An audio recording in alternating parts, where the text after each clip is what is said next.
All and welcome to our channel reflection by Mrinal. और जैसे मैंने आपको प्रीवियस वीडियो में प्रॉमिस किया था, जी हाँ, हम आज बात करने वाले हैं how to make your self appraisal form more impactful. तो क्योंकि मैं एचआर में काम करती हूँ और बहुत सारे अप्रेजल फॉर्म्स रीड करने की और उस पर एक्शन लेने की अपॉर्चुनिटी मुझे मिलती है, इसलिए मेरे एक्सपीरियंस से मैंने ये 5 की पॉइंट्स नोट डाउन किए हैं जिनको अगर आप इम्प्लीमेंट करोगे तो शायद आपका अप्रेजल फॉर्म ज्यादा इम्पैक्टफुल बन सकता है। अब ये 5 पॉइंट जो है वो बहुत ही सिंपल जेनेरिक है, लेकिन बहुत बहुत बहुत इम्पैक्टफुल है। और अगर आप अपने अप्रेजल फॉर्म भरने के टाइम पे इन पॉइंट्स को दिमाग में रखोगे तो आपको उस चीज का ट्रस्ट में बहुत फायदा होगा। सो लेट्स कट ऑल अगर इधर उधर की बात है, let's straight dive into the 5 points. Number 1, अपने अप्रेजल फॉर्म को जेनेरिक मत बनाइए। बहुत बार गलती हम करते हैं, क्वेश्चन को चैट जीपीटी में डाल के वहां का आंसर कॉपी पेस्ट करते हैं। Chat GPT doesn't know Mrinal ने पूरे साल में क्या काम किया है, इसीलिए अपने सेल्फ अप्रेजल फॉर्म को स्पेसिफिक बनाइए। आपको जो आपके वर्क को साल भर के हाईलाइट करना है उसे हाईलाइट कीजिए। याद रखिए, आपका सेल्फ अप्रेजल फॉर्म ऐसे राइटिंग स्किल चेक नहीं करता, वो होती है आपकी एक opportunity to create and represent your work which you have done in entire year. और ये बात भी याद रखिए कि आपके मैनेजर के पास आपका पूरे साल का काम इवेल्युएट करने के लिए केवल 2 से 5 मिनट का टाइम होता है और उतना ही इंटरेस्ट भी होता है। तो इसीलिए आपके पॉइंट जो आप मेंशन करना चाहते हो उसको लंबे लंबे पैराग्राफ्स में ना लिखते हुए बुलेट पॉइंट्स में लिखिए। 3 to 4 bullet points are enough. Point number 2, कुछ लोग बहुत ही हम्बल होते हैं while filling up their appraisal form। Confidently अपने सेल्फ अप्रेजल फॉर्म को रिप्रेजेंट कीजिए, ये टीम अप्रेजल नहीं है। Instead of writing we worked on so and so project, we as a team achieve this, we as a team, आप लिखिए अपने क्या किया। अब मैं ये एक बात आपको बता सकती हूँ कि क्या वर्ड्स आप यूज कर सकते हैं जिससे आपके फॉर्म में थोड़ा वेटेज बढ़ जाए।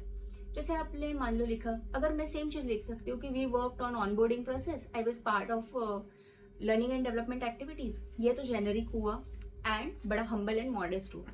अब इसको मुझे कॉन्फिडेंटली अगर रिप्रेजेंट करना और स्पेसिफिक बनाना है, मैं लिखूंगी I managed the onboarding process for 20 employees because of which the new joining experience has increased by 25%। Correct. Couple of words आप यूज करते हो, जैसे I led the project, I manage the process, I drew the project, I implemented something. ये kind of word जैसे led, manage, drew, implemented and so on, जिससे weightage होता है आपके काम पे। तो ये वर्ड्स डेफिनेटली यूज कीजिए while filling up your form. Number 3, appraisal form को जेडी मत बनाइए, वो एचआर का काम है। सिर्फ टास्क मेंशन करने से बेटर होगा अब अगर आपके काम के रिजल्ट्स को बताएंगे उसमें। जैसे ये जो भर रहे हो ना, एक क्वेश्चन हमेशा खुद को आप पूछ सकते हो कि मेरे काम के वजह से क्या हुआ, मेरे काम के वजह से क्या रिजल्ट हुआ, क्या बिजनेस इंपैक्ट हुआ। इस बात से ना आपका फॉर्म बोरिंग नहीं होता है एंड उस रिजल्ट को जब मैनेजर पढ़ रहा है उसे भी एक इम्प्रेशन क्रिएट हो रहा है कि क्या मुझे इस पर्सन को वो अपॉर्चुनिटी देनी चाहिए, is this person ready for the next business opportunities, role opportunities. Number 4, बहुत सारी लैंग्वेज लिखी है, इंग्लिश लिखा है, लोग सीधा बोल देते हैं कि ये तो सब इंग्लिश है। आपके अप्रेजल फॉर्म में नंबर्स डालिए, डेटा डालिए, फैक्ट फाइल डालिए, लेकिन ये सब करने के पहले जो भी नंबर्स आप डाल रहे हो वो रियल होने चाहिए, वो याद रखिए। अगर कोई आपको उस पर क्रॉस क्वेश्चन करता है तो आपके पास अपनी डेटा फाइल रेडी होनी चाहिए।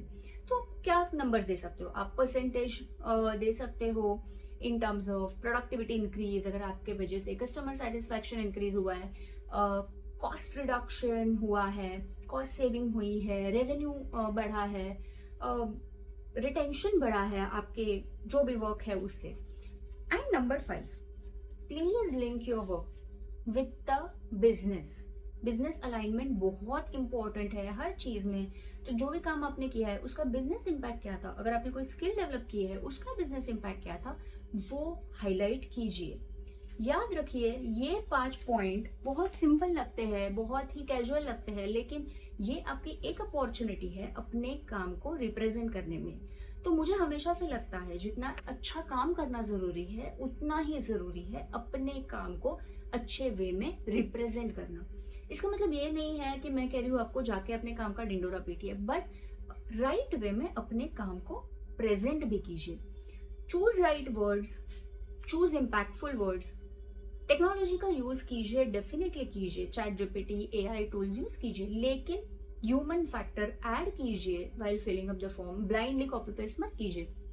एंड एक बहुत अच्छे tip of this video which is very important tip, पूरे फॉर्म भरने के टाइम पे आपको एक फॉर्मूला याद रखना है। बता दो वो formula, action, result and impact. आपने क्या एक्शन ली, उससे क्या रिजल्ट हुआ और उसका बिजनेस इम्पैक्ट क्या है।